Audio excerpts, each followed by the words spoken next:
We don't talk about Bloodborne, okay? It basically never happened. Sorry, Steve. Instead, I want to talk about other games I played and completed in the last couple of months and what are my future plans for the channel, because things are going to change just a little bit.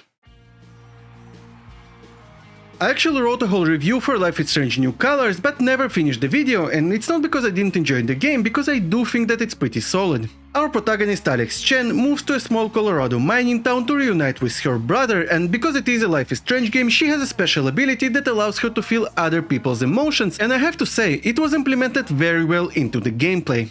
It is a story-driven game, therefore the story has to be very solid, and I believe that it's okay for what it's worth, although I'm not going to lie, it didn't hit me on the emotional level like the previous games, but overall, I enjoyed it.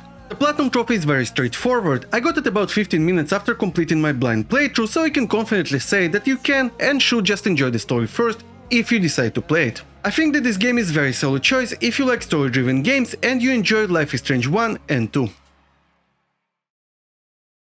We Were Here Together is the third We Were Here game, and despite being better looking than the previous two, it's by far the weakest entry to the franchise. It's basically an escape rope co-op puzzle game that you have to play with a partner.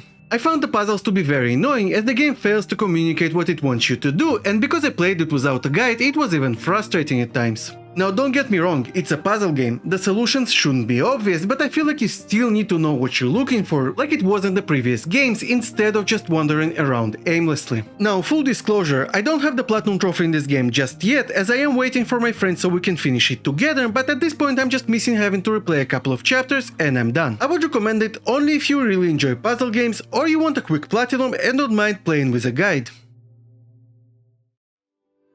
Yes, I finally finished Far Cry 6 after playing it for more than a month and even made some progress on the DLCs. Far Cry 6 is, well, a Far Cry game, and if you enjoyed the previous games, you will probably enjoy this one as well. It took me about 60 hours to get the Platinum Trophy, which was very straightforward, and I'm happy to report that although you need to look for collectibles and there's a lot of map clearing, it's not terrible because you don't have to find absolutely everything. In my opinion, it's not as good as Far Cry 3, but I still had a great time with it and I would recommend it to anyone who likes open world games or first-person shooters.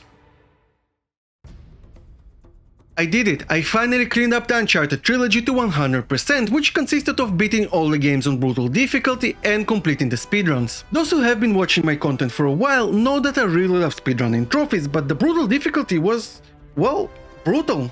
I would say that Uncharted 2 is the hardest one of the three games, and this difficulty is very unfair as it doesn't really rely on skill but on luck, learning enemy spawns and playing very carefully, which I don't really enjoy. I don't want to go into too much detail here because I want to make a separate video about it, but I can just say that I spent a lot of time in cover and restarting checkpoints. Speedruns were pretty easy though, because you do have more than enough time. Honestly, I wouldn't really recommend going through it unless you really love those games, like I do.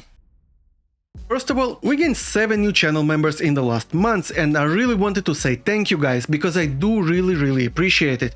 It helps me so much to stay motivated and contributes towards my long-term goals. Speaking of goals, my channel is still very small and until not too long ago I honestly had no idea where I'm going with it, and now, the more I think about it, the more I want it to become something more than just a hobby. Something more sustainable. But in order for it to become more sustainable, I do need to take more risks with my content, and it's something that I have been doing in the last couple of weeks with the content that is not necessarily trophy related, like those 3 videos.